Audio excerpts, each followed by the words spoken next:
नमस्कार साथियों, स्वागत है आप सभी का आप ही के अपने YouTube channel GK selection point Ramesh मुंड में। साथियों, आज मैं आपके बीच लेकर आया हूँ वेरी इम्पोर्टेंट आधुनिक भारतीय इतिहास का टॉपिक महात्मा गांधी। और साथियों, आप चाहे किसी भी प्रतियोगी परीक्षा की तैयारी कर रहे हो, महात्मा गांधी के जीवन परिचय के संदर्भ में प्रश्न आपको यकीनन पूछा ही जाता है।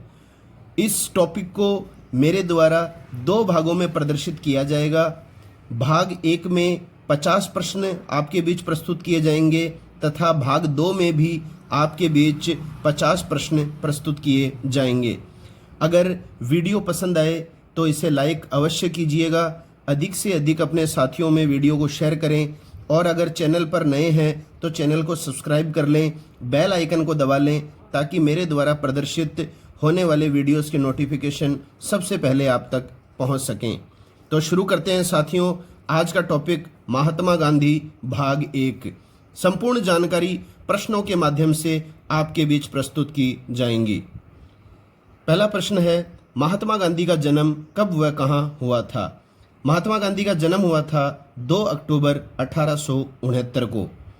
और कहाँ हुआ था? गुजरात के काठियावाड़ के समीप पोरबंदर स्थान पर। तो साथियों, इसमें पोरबंदर जो है ये आपको विशेष रूप से ध्यान में रखना है। पोरबंदर गुजरात में इनका जन्म हुआ था और 2 अक्टूबर 1869 को इनका जन्म हुआ। दूसरा प्रश्न है, महात्मा गांधी के पिता व माता का नाम था? पिता का नाम था करमचंद गांधी उर्फ काबा गांधी और माता का नाम था पुतली बाई। और ये पुतली बाई जो थी वो काबा गांधी की चौथी पत्नी थी। अगला प्रश्न है, महात्मा गांधी के कितने भाई बहन थे? तो साथियों, महात्मा गांधी के 2 भाई और 3 बहन थे। 2 भाई जो थे उनका नाम है लक्ष्मीदास और कृष्णदास और 3 जो बहनें थीं उनका नाम है मूली बहन, पानकंवर बहन और रालियत बहन। तो ध्यान में रखिएगा दोनों भाइयों और तीनों बहनों का नाम। और एक स्वयं थे मोहनदास। महात्मा गांधी के बचपन का नाम था मोहनदास। अगला प्रश्न है, महात्मा गांधी का वास्तविक नाम था? तो महात्मा गांधी का वास्तविक नाम था मोहनदास करमचंद गांधी। अगला प्रश्न है, महात्मा गांधी का जन्म किस परिवार में हुआ था? तो महात्मा गांधी का जन्म हुआ था संपन्न वैश्य परिवार में। तो वैश्य परिवार में इनका जन्म हुआ था। अगला प्रश्न वेरी इंपॉर्टेंट है साथियों, महात्मा गांधी को प्राप्त उपाधियां। कोई न कोई उपाधि जो है वो प्रतियोगी परीक्षाओं में आपसे निश्चित रूप से पूछी ही जाती हैं। सबसे पहले जैसे उपाधि है महात्मा की जो उपाधि इन्हें प्रदान की गई थी वो की गई थी रविंद्रनाथ टैगोर के द्वारा। बापू की उपाधि इनको दी गई थी जवाहरलाल नेहरू के द्वारा। राष्ट्रपिता वेरी इंपॉर्टेंट है, राष्ट्रपिता कहकर इन्हें संबोधित किया गया था सुभाष चंद्र बोस के द्वारा। अगली उपाधि है मलंग या नंगा फकीर।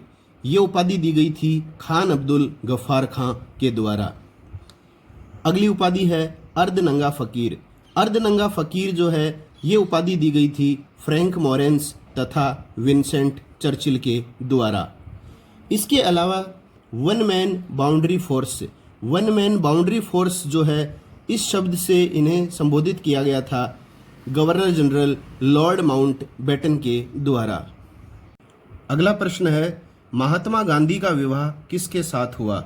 तो महात्मा गांधी का विवाह हुआ था कस्तूरबा गांधी के साथ। ये कस्तूरबा जो गांधी थी ये व्यवसायी गोकुलदास माकंजी की पुत्री थी। तो गुजरात के बहुत बड़े व्यवसायी थे ये गोकुलदास माकंजी, इनकी पुत्री थी कस्तूरबा।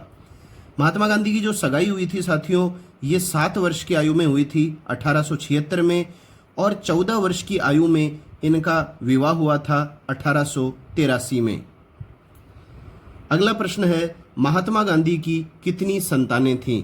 तो महात्मा गांधी की 4 संतानें थीं। इनका नाम आप निश्चित ध्यान में रखिए, हरिलाल, रामदास, मणिलाल और देवदास। तो हरिलाल, रामदास, मणिलाल और देवदास ये थी महात्मा गांधी की 4 संतानों के नाम। अगला प्रश्न है, महात्मा गांधी ने किस वर्ष दक्षिण अफ्रीका के लिए प्रस्थान किया था? तो दक्षिण अफ्रीका के लिए इन्होंने प्रस्थान किया था अप्रैल 1893 में। अगला प्रश्न है, महात्मा गांधी दक्षिण अफ्रीका से भारत कब लौटे? तो दक्षिण अफ्रीका से भारत लौटे थे ये 9 जनवरी 1915 को। देखिए साथियों, इसी 9 जनवरी के संदर्भ में एक ऐतिहासिक प्रश्न पूछा जाता है आपको कि प्रवासी भारतीय दिवस कब मनाया जाता है। तो 9 जनवरी 1915 को ये दक्षिण अफ्रीका से भारत लौटे थे। इसी कारण से 9 जनवरी को प्रत्येक वर्ष प्रवासी भारतीय दिवस के रूप में मनाया जाता है।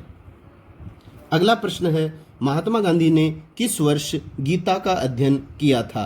तो गीता का अध्ययन इन्होंने किया था 1889 में। अगला प्रश्न है, महात्मा गांधी ने किस वर्ष बाइबल तथा कुरान का अध्ययन किया? तो बाइबल और कुरान का अध्ययन किया था 1894 में। ये साथियों प्रश्न जो भी आपके बीच प्रस्तुत किए जा रहे हैं, ये सारे के सारे जो प्रश्न हैं वो किसी न किसी प्रतियोगी परीक्षा में पूछे जा चुके हैं और घूम फिरा कर यही प्रश्न बार बार जो है अलग अलग प्रतियोगी परीक्षाओं में पूछे जाते हैं। तो गीता का अध्ययन किया था इन्होंने 1889 में और बाइबल और कुरान का अध्ययन किया था 1894 में।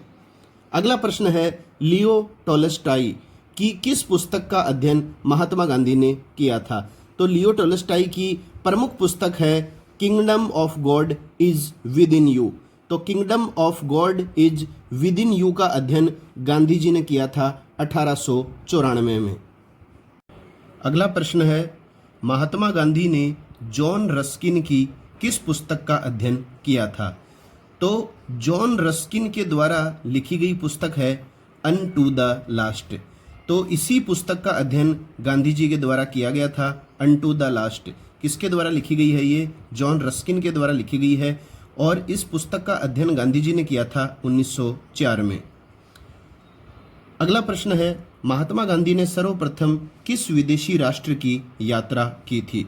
देखिए साथियों, इसमें आपको कंफ्यूज होने की आवश्यकता नहीं है।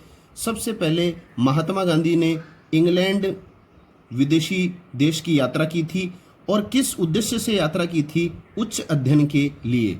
और वर्ष 1888 में ये उच्च अध्ययन प्राप्त करने के लिए इंग्लैंड गए थे और 1891 में बैरिस्टर की डिग्री प्राप्त करके इंग्लैंड से भारत लौटे थे। तो वैसे ज़्यादातर परीक्षाओं में यही आता है कि दक्षिण अफ्रीका महात्मा गांधी कब गए थे? तो 1893 में गए थे। लेकिन महात्मा गांधी ने सबसे पहले किस विदेशी राष्ट्र की यात्रा की थी? तो वो दक्षिण अफ्रीका आप नहीं बताएंगे। क्या उत्तर आएगा? इंग्लैंड। और किस उद्देश्य से गए थे? उच्च अध्ययन के उद्देश्य से। और 1891 में ये बैरिस्टर की डिग्री प्राप्त करके इंग्लैंड से भारत लौट आए। अगला प्रश्न है, महात्मा गांधी द्वारा रचित पुस्तकें। तो देखिए साथियों, इसमें पुस्तक और पत्रिकाएं मैंने सभी शामिल कर दी हैं। आप सब ध्यान में रखिए, कोई न कोई सी पुस्तक या पत्रिका आपकी परीक्षा में निश्चित रूप से पूछी जा सकती है। सबसे पहली है, ये पुस्तक थी गांधी जी की माई एक्सपेरिमेंट्स विद ट्रूथ। तो माई एक्सपेरिमेंट्स विद ट्रूथ आ जाता है कई बार, या कई बार इसका हिंदी में नाम आ जाता है सत्य के साथ मेरे प्रयोग। ये महात्मा गांधी की आत्मकथा है। 1925 में इन्होंने ये अपनी आत्मकथा लिखी थी। अगली पुस्तक है माई अर्ली लाइफ, ये आपको ध्यान में रखना है। अगली पुस्तक है माई चाइल्डहुड, ये भी गांधी जी के द्वारा लिखी गई पुस्तक है। अगली पुस्तक है my picture of free India. My picture of free India जो है ये पुस्तक भी महात्मा गांधी के द्वारा लिखी गई है। अब देखिए साथियों, इंडियन ओपिनियन ये साप्ताहिक समाचार पत्र था जो महात्मा गांधी के द्वारा दक्षिण अफ्रीका में प्रकाशित किया गया था वर्ष 1904 ईस्वी में। अगला है यंग इंडिया। यंग इंडिया जो है ये अंग्रेजी साप्ताहिक पत्र था, 1919 में गांधी जी के द्वारा प्रकाशित किया गया था। नवजीवन ये गुजराती साप्ताहिक पत्र था जो 1919 में गांधी जी के द्वारा प्रकाशित किया गया था। अगला है हरिजन, ये साप्ताहिक पत्र था जो पहले अंग्रेजी में प्रकाशित किया गया था, बाद में इसे हिंदी में प्रकाशित किया जाने लगा 1933 में। इसके अलावा साथियों 2 बुक्स और आपको ध्यान में रखनी है, हिंद स्वराज या इंडियन होम रूल, ये पुस्तक का नाम है। बाकी तरह परीक्षाओं में मोस्टली हिंद स्वराज ही दिया जाता है, केवल पूरा नाम जो पुस्तक का है वो है हिंद स्वराज या इंडियन होम रूल। 1909 में ये पुस्तक प्रकाशित की गई थी। और एक पुस्तक जो आपको ध्यान में रखनी है वो है सत्याग्रह इन दक्षिण अफ्रीका। तो महात्मा गांधी के द्वारा सबसे पहले सत्याग्रह का जो प्रयोग किया गया था वो दक्षिण अफ्रीका में ही किया गया था। इसके अलावा दो पत्रिकाएं और हैं जो महात्मा गांधी के द्वारा 1895 में प्रकाशित की गई थी। एक थी द इंडियन फ्रेंचाइज, आपको ध्यान में रखना है द इंडियन फ्रेंचाइज, और एक पत्रिका थी appeal to every British in South Africa. तो द इंडियन फ्रेंचाइज और appeal to every British in South Africa. तो ये सारी की सारी जो पुस्तकें हैं ये आपको ध्यान में रखनी है। माई एक्सपेरिमेंट्स विद ट्रूथ, ये इनकी आत्मकथा थी। इसके अलावा पुस्तकें थी my early life, my childhood, my picture of free India. इसके अलावा हिंद स्वराज या इंडियन होम रूल, सत्याग्रह इन दक्षिण अफ्रीका, ये इनकी पुस्तकें थी। इसके अलावा साथियों जो ये पत्रिकाएं हैं इसमें आपसे ये भी पूछा जा सकता है कि इंडियन ओपिनियन पत्रिका जो थी वो किस तरह की पत्रिका थी। तो ये साप्ताहिक पत्रिका थी। यंग इंडिया कौन सी भाषा की पत्रिका थी? तो ये अंग्रेजी साप्ताहिक पत्रिका थी।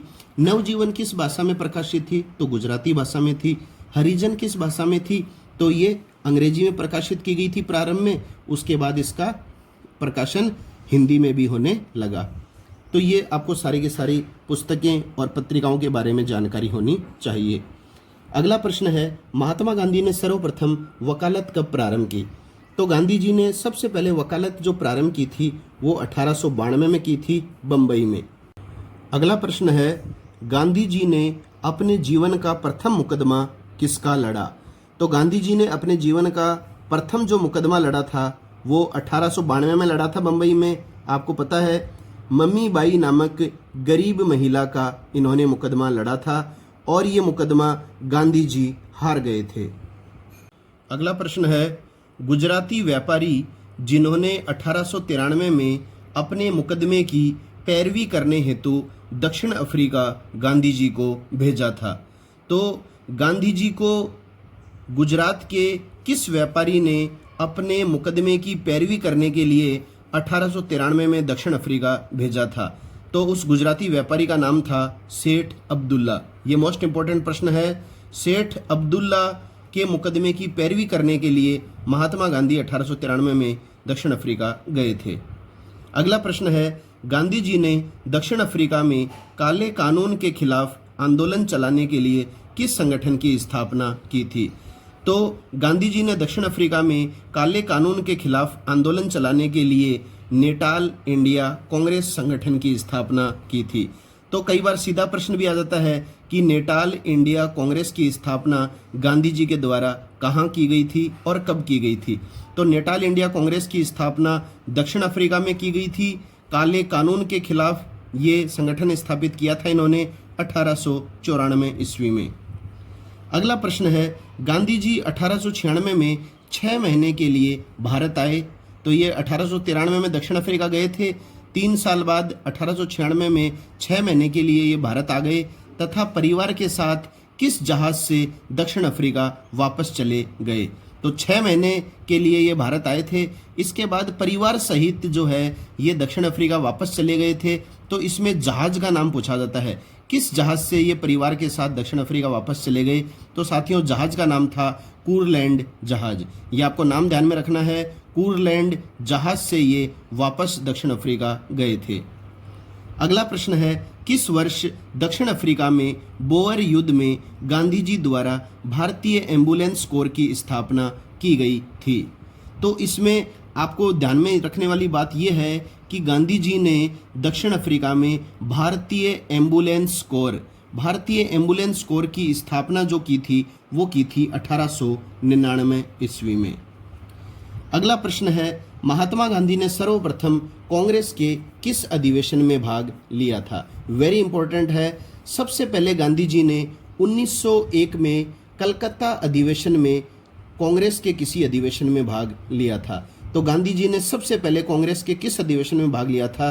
तो कलकत्ता अधिवेशन 1901 में। और इस अधिवेशन की अध्यक्षता जो की गई थी वो की गई थी दिनशा-ई वाचा।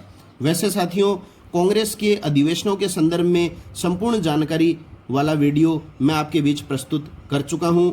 उस वीडियो को आप बार बार देखिए उससे बाहर किसी भी प्रतियोगी परीक्षा में कोई भी प्रश्न न के बराबर बनने की संभावना मैंने आपके बीच प्रस्तुत की है।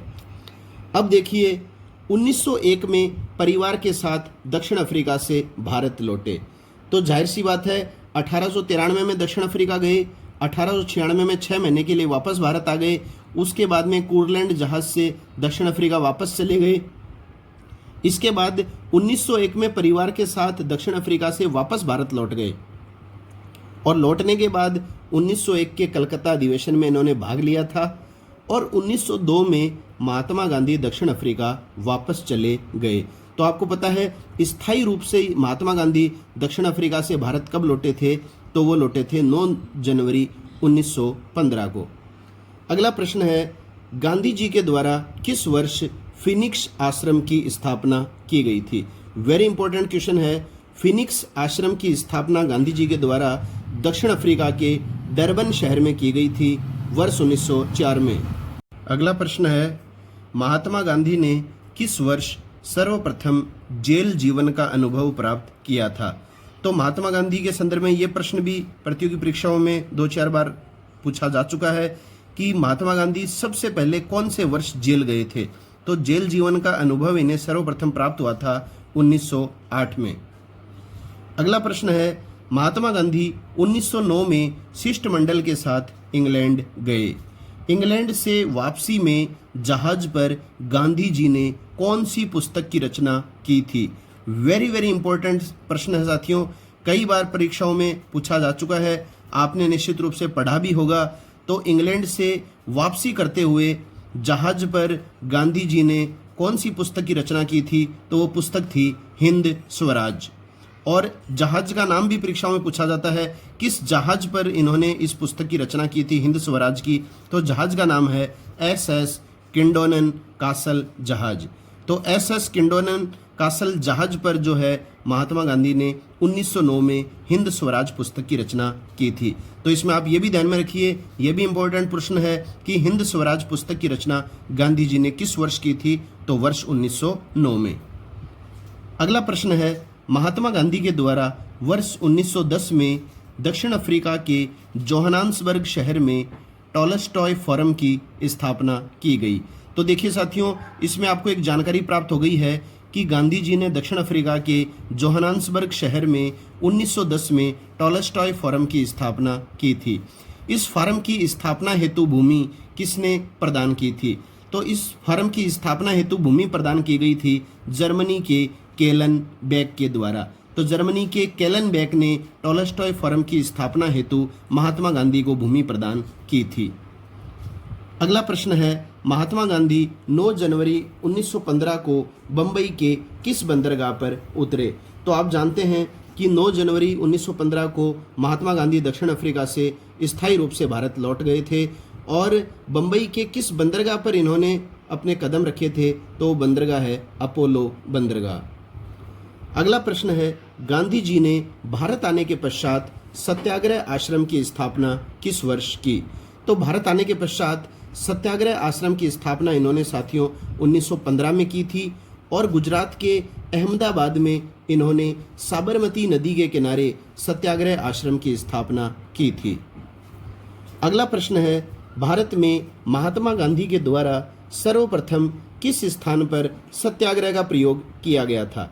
तो देखिए साथियों, अगर सीधा प्रश्न आ जाए कि महात्मा गांधी ने सर्वप्रथम सत्याग्रह का प्रयोग किया, तो महात्मा गांधी ने सबसे पहले सत्याग्रह का प्रयोग जो किया था वो किया था दक्षिण अफ्रीका में। और अगर प्रश्न आ जाए भारत में, तो भारत में सत्याग्रह का सर्वप्रथम प्रयोग किया गया था चंपारण बिहार में 1917 में। वेरी इंपॉर्टेंट क्वेश्चन है। यह भारत के लोगों के लिए महात्मा गांधी द्वारा चलाया गया प्रथम आंदोलन या सत्याग्रह था। तो भारत के लोगों के लिए महात्मा गांधी द्वारा चलाया गया प्रथम आंदोलन या सत्याग्रह कौन सा बताएंगे आप? चंपारण आंदोलन। और चंपारण आंदोलन जो था साथियों, ये पूर्णतया सफल रहा था। अगला प्रश्न है, किस व्यक्ति के आग्रह पर महात्मा गांधी ने चंपारण बिहार में नील उगाने वाले किसानों की दशा सुधारने हेतु चंपारण किसान आंदोलन का नेतृत्व संभाला? तो साथियों, इसमें आपसे पूछा गया है कि वो कौन व्यक्ति है या किसान नेता था जिसके आग्रह पर महात्मा गांधी ने चंपारण किसान आंदोलन का नेतृत्व संभाला। तो उस किस व्यक्ति के आग्रह पर महात्मा गांधी ने ऐसा किया, तो वो व्यक्ति था राजकुमार शुक्ल। ध्यान में रखिएगा, राजकुमार शुक्ल के आग्रह पर इन्होंने चंपारण किसान आंदोलन का नेतृत्व संभाला था। अगला प्रश्न है, महात्मा गांधी के द्वारा चलाया गया प्रथम आंदोलन जो यूरोपीय नील बागान मालिकों की 3 कठिया प्रणाली के विरुद्ध चलाया गया था। तो महात्मा गांधी के द्वारा चलाया गया प्रथम आंदोलन आप सभी जानते हैं वो चंपारण किसान आंदोलन था 1917। और ये जो आंदोलन था साथियों, ये यूरोपीय नील बागान मालिकों की 3 कठिया प्रणाली के विरुद्ध चलाया गया था। तो इसमें यह भी प्रश्न आ जाता है कि 3 कठिया प्रणाली के विरुद्ध चलाया गया आंदोलन कौन सा रहा है, तो वो है चंपारण किसान आंदोलन। अगला प्रश्न है, गांधी जी के नेतृत्व में भारत में चलाया गया पहला वास्तविक किसान सत्याग्रह कौन सा था। देखिए साथियों, सत्याग्रह की जगह आपको आंदोलन शब्द भी दिया जा सकता है। तो अगर आपसे प्रश्न में पूछा जाए कि गांधी जी के द्वारा भारत में चलाया गया पहला किसान सत्याग्रह था, तो वो तो चंपारण किसान सत्याग्रह बताएंगे आप। लेकिन अगर प्रश्न में आ जाए पहला वास्तविक किसान सत्याग्रह, वास्तविक किसान सत्याग्रह जो था वो था खेड़ा सत्याग्रह। और खेड़ा सत्याग्रह किया गया था 1918 में। और खेड़ा कहाँ स्थित है, तो इस प्रश्न का उत्तर आ जाएगा गुजरात में। अब देखिए साथियों, इसमें एक क्वेश्चन और भी आता है परीक्षाओं में कि खेड़ा सत्याग्रह को पहला वास्तविक किसान सत्याग्रह किसने बताया, तो ये बताया गया था हार्डीमन के द्वारा। हार्डीमन ने खेड़ा सत्याग्रह को पहला वास्तविक किसान सत्याग्रह बताया है। अगला है, खेड़ा सत्याग्रह का कारण था। तो देखिए कारण क्या था, 1917-18 में अल्पवृष्टि के कारण फसल नष्ट होने के बावजूद खेड़ा में कुनबी पाटीदार किसानों से लगान की वसूली की जा रही थी। तो कौन से किसानों से लगान की वसूली की जा रही थी, ये आपको ध्यान में रखना है, कुनबी पाटीदार किसानों से। आंदोलन के चलते सरकार को मजबूरन गोपनीय दस्तावेज जारी करना पड़ा तथा यह कहा गया कि लगान उसी से लिया जाए जो सक्षम हो। मतलब सरकार ने ये दस्तावेज जारी कर दिया कि उसी किसान से लगान लिया जाए जो इसे अदा करने में सक्षम हो। तो खेड़ा सत्याग्रह भी पूर्णतया सफल रहा था और गांधी जी के नेतृत्व में भारत में चलाया जाने वाला दूसरा सत्याग्रह था खेड़ा सत्याग्रह 1918। अगला प्रश्न है, खेड़ा आंदोलन को सफल बनाने में गांधी जी का सहयोग किया गया था। तो देखिए साथियों, गांधी जी का सहयोग खेड़ा आंदोलन को सफल बनाने में किस किस ने किया था, तो अगर व्यक्ति विशेष की बात आ जाए तो आ जाएगा विट्ठल भाई पटेल। इसके अलावा गुजरात किसान सभा जो थी उसने भी गांधी जी का सहयोग किया गया था। और इसके अलावा servants of India society, servants of India society के द्वारा भी खेड़ा आंदोलन को सफल बनाने में गांधी जी का सहयोग किया गया था। तो ये तीनों हैं, इन तीनों का सहयोग रहा है खेड़ा आंदोलन को सफल बनाने में। अगला प्रश्न है, महात्मा गांधी ने अहमदाबाद मील मजदूर आंदोलन कब चलाया। तो महात्मा गांधी ने अहमदाबाद मील मजदूर आंदोलन चलाया था फरवरी 1918 में। अहमदाबाद मील मजदूरों ने प्लेग बोनस को लेकर आंदोलन कर दिया था। मील के जो मालिक थे उन्होंने 20% बोनस देने का निर्णय लिया, जबकि गांधी जी ने मजदूरों को 35% बोनस देने की मांग की थी तथा 15 मार्च 1918 को गांधी जी इसी मांग को लेकर भूख हड़ताल पर बैठ गए। अंत में मील मजदूरों ने 35% बोनस देने का फैसला किया। इस प्रकार से अहमदाबाद मील मजदूर आंदोलन भी पूर्णतया सफल रहा। तो इनका क्रम परीक्षाओं में पूछा जाता है। सबसे पहले चंपारण किसान आंदोलन 1917, उसके बाद में खेड़ा सत्याग्रह 1918 और उसके बाद अहमदाबाद मील मजदूर आंदोलन फरवरी 1918। अगला प्रश्न है, रोलेट एक्ट के विरोध में महात्मा गांधी ने संपूर्ण देश में हड़ताल का आयोजन कब किया। तो रोलेट एक्ट आप सभी जानते हैं साथियों, न अपील न दलील न वकील वाला जो कानून था जो ब्रिटिश सरकार के द्वारा पारित किया गया था 1919 में, वो है रोलेट कानून। और इस कानून के विरोध में महात्मा गांधी ने संपूर्ण देश में हड़ताल का आयोजन किया था 6 अप्रैल 1919 को।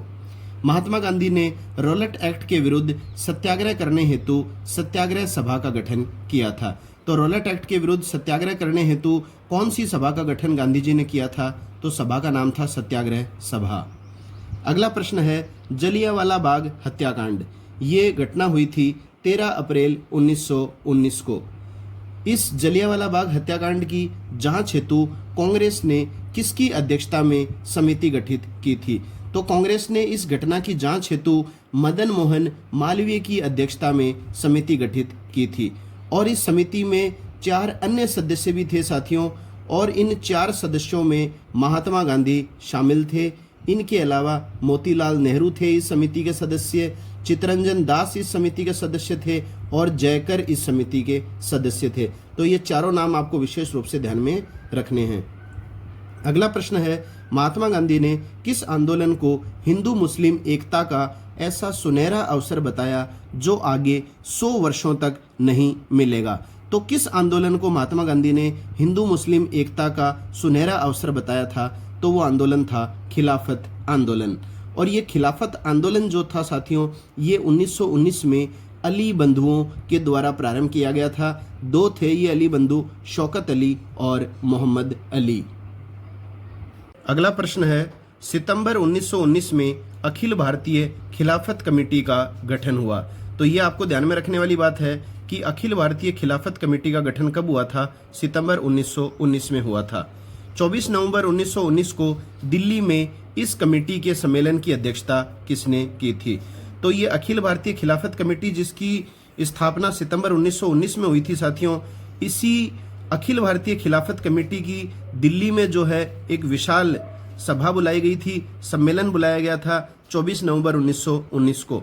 और इस सम्मेलन की जो अध्यक्षता की गई थी वो किसके द्वारा की गई थी? महात्मा गांधी के द्वारा। वेरी इंपॉर्टेंट प्रश्न है। और मोहम्मद अली जिन्ना जो थे उन्होंने खिलाफत आंदोलन का समर्थन नहीं किया था। ये आपको बात ध्यान में रखनी है। अली बंधुओं के द्वारा जो आंदोलन प्रारंभ किया गया था खिलाफत आंदोलन, उसका समर्थन मोहम्मद अली जिन्ना के द्वारा नहीं किया गया था। अगला प्रश्न है महात्मा गांधी के नेतृत्व में असहयोग तथा सविनय अवज्ञा आंदोलन प्रारंभ करने का निर्णय कांग्रेस के किस अधिवेशन में किया गया था? मोस्ट इंपॉर्टेंट क्वेश्चन है, कई बार परीक्षाओं में पूछा जाता है। तो असहयोग आंदोलन और सविनय अवज्ञा आंदोलन, ये दोनों आंदोलन महात्मा गांधी के नेतृत्व में चलाए गए थे और इन दोनों आंदोलनों को प्रारंभ करने का जो निर्णय था वो कांग्रेस के किस अधिवेशन में किया गया था? तो वो किया गया था सितंबर 1920 के कलकत्ता अधिवेशन में। और सितंबर 1920 में जो कलकत्ता में अधिवेशन हुआ था उसकी अध्यक्षता की गई थी लाला लाजपत राय के द्वारा। अधिवेशनों के बारे में अगर आप संपूर्ण जानकारी प्राप्त करना चाहते हैं तो मेरे द्वारा प्रदर्शित कांग्रेस के अधिवेशन वीडियो आप देखें और निश्चित रूप से अगर अधिवेशनों के संदर्भ में आपकी प्रतियोगी परीक्षा में प्रश्न आएगा तो उस वीडियो से बाहर नहीं जाएगा। अगला प्रश्न है असहयोग आंदोलन के प्रस्ताव के लेखक कौन थे? तो ये प्रश्न भी कई बार आता है। असहयोग आंदोलन के प्रस्ताव के लेखक थे महात्मा गांधी। अगला प्रश्न है गांधी जी के नेतृत्व में असहयोग आंदोलन कब शुरू हुआ? वैसे कई बार जो है केवल वर्ष पूछ लिया जाता है, पूरी तिथि भी आ जाती है। तो असहयोग आंदोलन शुरू किया गया था 1 अगस्त 1920 को और जिस दिन ये असहयोग आंदोलन शुरू हुआ था उसी दिन प्रातःकाल बाल गंगाधर तिलक का भी देहांत हो गया था। अगला प्रश्न है जनता से निकट संबंध स्थापित करने के मामले में महात्मा गांधी के अग्रगामी कौन थे? तो महात्मा गांधी जो थे उनकी एक विशेषता थी कि वो जनता से निकट संबंध स्थापित रखते थे और इस मामले में महात्मा गांधी के अग्रगामी कौन थे? बाल गंगाधर तिलक। अगला प्रश्न है महात्मा गांधी ने किस घटना के चलते असहयोग आंदोलन को समाप्त करने का निर्णय लिया? तो असहयोग आंदोलन को समाप्त करने का निर्णय लिया था साथियों चोरी चोरा घटना के चलते। और चोरी चोरा जो घटना हुई थी ये हुई थी 5 फरवरी 1922 को। ये तिथि आपको ध्यान में रखनी है। 5 फरवरी 1922 को उत्तर प्रदेश के गोरखपुर जिले की चोरी चोरा पुलिस चौकी को उग्र भीड़ के द्वारा जला दिया गया था और इसमें 22 पुलिसकर्मियों की मृत्यु हुई थी और इसी घटना के चलते महात्मा गांधी ने असहयोग आंदोलन को समाप्त करने का निर्णय लिया था। अगला प्रश्न है किस स्थान पर आयोजित कांग्रेस कार्यकारिणी की बैठक में असहयोग आंदोलन को समाप्त करने का निर्णय गांधी जी ने लिया था? तो गांधी जी ने असहयोग आंदोलन को समाप्त करने का निर्णय लिया था बारदोली, गुजरात में। इन्होंने गुजरात के बारदोली स्थान पर कांग्रेस कार्यकारिणी की बैठक बुलाई थी 12 फरवरी 1922 को, और चोरी चोरा घटना के चलते इन्होंने ये असहयोग आंदोलन समाप्त कर दिया था। अगला प्रश्न है, गांधी जी ने अपनी किस पत्रिका में यह लिखा था? तो अब मैं जो कथन दूंगा इसमें आपको बताना है कि कौन सी पत्रिका में गांधी जी के द्वारा ये कथन दिया गया था। आंदोलन को हिंसक होने से बचाने के लिए मैं हर एक अपमान, हर एक यंत्रणा, पूर्ण बहिष्कार, यहाँ तक कि मौत भी सहने को तैयार हूँ। तो ये कथन दिया गया था यंग इंडिया पत्रिका में। 8 अक्टूबर 1919 को गांधी जी ने अहमदाबाद से इस पत्रिका का प्रकाशन किया था और इसकी भाषा जो थी वो थी अंग्रेजी। अगला प्रश्न है, किस अंग्रेज न्यायाधीश ने असहयोग आंदोलन की समाप्ति के पश्चात महात्मा गांधी को असंतोष भड़काने के आरोप में 6 वर्ष की सजा दे दी? तो महात्मा गांधी ने साथियों असहयोग आंदोलन को समाप्त करने की घोषणा जब की तो कांग्रेस के काफ़ी ऐसे नेता थे जो महात्मा गांधी के इस निर्णय के चलते नाराज हुए, उनकी आलोचनाएं करने लगे, और इस निर्णय के बाद गांधी जी की जो लोकप्रियता थी वो बहुत हद तक कम हो गई थी। और इसी अलोकप्रियता का फायदा उठाते हुए अंग्रेज न्यायाधीश जो थे वो थे ब्रूमफील्ड। अंग्रेज न्यायाधीश ब्रूमफील्ड ने महात्मा गांधी को असंतोष भड़काने के आरोप में 6 वर्ष की सजा सुनाई। अगला प्रश्न है, गांधी दास समझौता हुआ था। गांधी और दास का मतलब है चित्तरंजन दास, इन दोनों के बीच में समझौता हुआ था 6 नवंबर 1924 को। यह विशेष ध्यान में रखने वाली बात है, गांधी दास समझौता हुआ था 6 नवंबर 1924 को।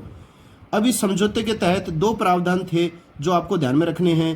पहला है, स्वराज पार्टी अपना कार्य कांग्रेस से स्वतंत्र होकर एक स्वायत्त निकाय के रूप में करेगी, और दूसरा प्रावधान था स्वराज पार्टी का अपना अलग सचिवालय होगा। वीडियो का आखिरी प्रश्न है, महात्मा गांधी की अध्यक्षता में आयोजित होने वाला एकमात्र कांग्रेस अधिवेशन था। तो एकमात्र कांग्रेस अधिवेशन जिसकी अध्यक्षता महात्मा गांधी के द्वारा की गई थी वो था 1924 का बेलगांव अधिवेशन, और ये बेलगांव जो स्थान है ये है कर्नाटक में। और इसी बेलगांव अधिवेशन में गांधी और चित्तरंजन दास के बीच में जो समझौता हुआ था 6 नवंबर 1924 को, उसकी पुष्टि कर दी गई थी। तो साथियों, ये है आज की अपनी वीडियो। अगली वीडियो में महात्मा गांधी के जीवन परिचय के संदर्भ में भाग 2 में आपके बीच लेकर आऊँगा, और इसी घटनाक्रम को आगे तक उस वीडियो में आपके सामने प्रस्तुत किया जाएगा। साथियों, अगर आज की वीडियो आपको पसंद आई है तो इसे लाइक ज़रूर कीजिएगा, अधिक से अधिक अपने साथियों में इस वीडियो को शेयर करें, और चैनल को सब्सक्राइब नहीं किया है तो चैनल को सब्सक्राइब कर लें, बेल आइकन को दबा लें ताकि मेरे द्वारा प्रदर्शित किए जाने वाले वीडियोस के नोटिफिकेशन सबसे पहले आप तक पहुंच सकें। तो साथियों, मिलते हैं अगले वीडियो के साथ। तब तक के लिए जय हिंद, जय भारत, वंदे मातरम।